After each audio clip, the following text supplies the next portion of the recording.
Cette mauvaise domestique enlève le cerveau de son patron et le remplace par une tortue.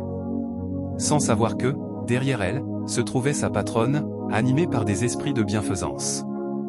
Après avoir terminé ses œuvres spirituelles, elle prend l'ordinateur ainsi que l'argent que son patron était en train de compter. Alors qu'elle s'apprête à partir, la patronne lui crie. « Arrête-toi. Qu'est-ce que tu viens de faire à mon mari? Remets immédiatement ce que tu lui as pris. Va lui rendre son cerveau. » La domestique ritualiste répond avec insolence. « Qu'est-ce que j'ai fait? Qu'est-ce que j'ai pris ?» Puis elle commence à menacer. La domestique dit à la patronne. « Qu'est-ce que j'ai pris à ton mari? Tu oses me poser des questions? Qu'est-ce qui te donne l'audace de me donner des ordres et de me dire d'aller lui rendre son cerveau? » Sur ces mots, elle gifle violemment la patronne. Sans hésiter, la patronne lui rend la gifle et lui dit d'un ton ferme. « Qu'est-ce que tu fais? Tu ne sais pas à qui tu as affaire. Qu'est-ce qui te donne l'audace de poser tes mains sales sur moi?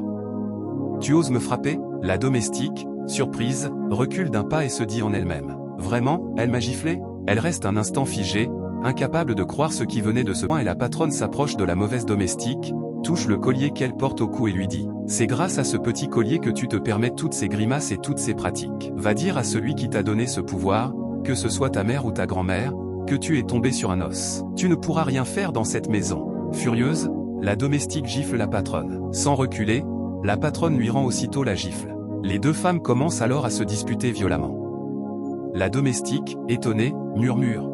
« Ah oui, je comprends maintenant. Ce monsieur a un garde du corps spirituel qui veut me combattre et me montrer qu'il est plus fort que moi.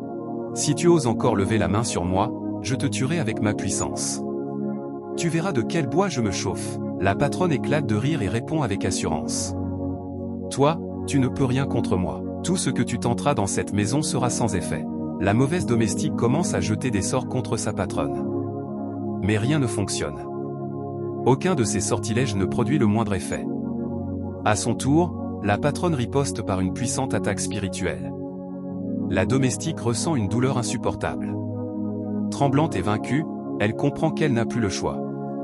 Elle remet alors le cerveau de son patron à sa place et retire la tortue qui l'avait remplacé. La patronne lui dit d'un ton ferme. « C'est bien. Tu as pris la bonne décision en remettant le cerveau de mon mari à sa place. Tu es sauvé. Sinon, tu aurais souffert bien plus que ce que tu viens de vivre. Mais à partir d'aujourd'hui, tu quittes cette maison. Va dire à celui qui t'a envoyé que tu n'as rien trouvé et que tu ne pourras jamais rien faire ici. » En pleurs, la domestique supplie. « Patron, pardonnez-moi. » À cet instant, le monsieur retrouve ses esprits et toute sa mémoire. Confus, il demande. « Que s'est-il passé? Je ne comprends rien. » Mais la domestique continue de supplier la patronne, qui ne lui répond pas. Elle entre dans la chambre, rassemble les affaires de la domestique, revient avec son sac et le lui tend. La domestique pleure et insiste. « Patron, je vous en prie. » La patronne reste inflexible. Elle la conduit jusqu'à la porte et la fait sortir de la maison. Ensuite, elle revient auprès de son mari. Tous les deux rentrent dans leur chambre. « Je proclame sur ta vie, que toute personne que tu hébergeras chez toi et qui cherchera à te nuire ou à te détruire soit révélée par le Dieu Tout-Puissant. Que Dieu mette en lumière tous les secrets des ténèbres et déjoue tous les complots contre toi, au nom puissant de Dieu. Amen. »